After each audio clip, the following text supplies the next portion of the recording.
Welcome to Telangana ముచ్చట్లో news. Karimnagar 22A నిషేధిత జాబితాలో ఉన్న అర్హత కలిగిన పట్టా భూములను వెంటనే తొలగించాలని, రిజిస్ట్రేషన్లకు అవకాశం కల్పించాలని మాజీ మంత్రి కరీంనగర్ ఎమ్మెల్యే గంగుల కమలాకర్ డిమాండ్ చేశారు.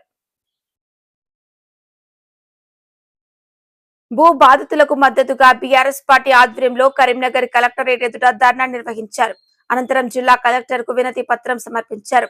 సందర్భంగా గంగుల కమలాకర్ మాట్లాడుతూ ప్రభుత్వం అసైన్, దేవాదాయ, వక్ భూములను కాపాడేందుకు 22A సెక్షన్ ఉద్దేశించబడిందని అన్నారు. అయితే ఈ నిబంధనలను దుర్వినియోగం చేస్తూ ప్రైవేట్ పట్టా భూములను సైతం నిషేధిత జాబితాలో చేర్చడం వల్ల వేలాది మంది భూ యజమానులు ఇబ్బందులు పడుతున్నారని వారన్నారు.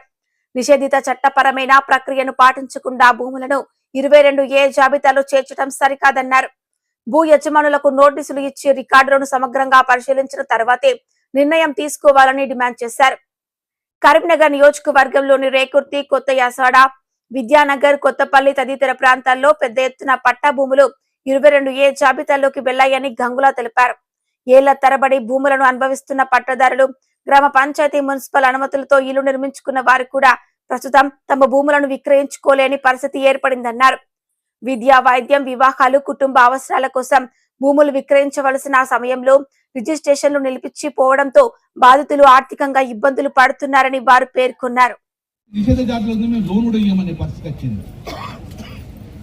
సో ఇప్పుడు మేము ఒకటే డిమాండ్ చేస్తున్నాం, తెలంగాణలో ఎప్పుడు మా తాతల ఆస్తి వచ్చిన గుంట భూమో 2 గుంటల భూమో ఇల్లు ఉంది, మా భూమి మాకు కావాలని తొలగించమని చెప్పే ప్రధాన డిమాండ్ ఉన్నది.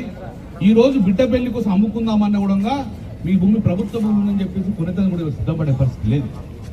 ఈ భూములు బిడ్డలకు ఇవ్వాలని ఇచ్చే పరిస్థితి లేదు. కాబట్టి వెంటనే ప్రజల పక్షాన బీఆర్ఎస్ పార్టీ డిమాండ్ చేస్తుంది.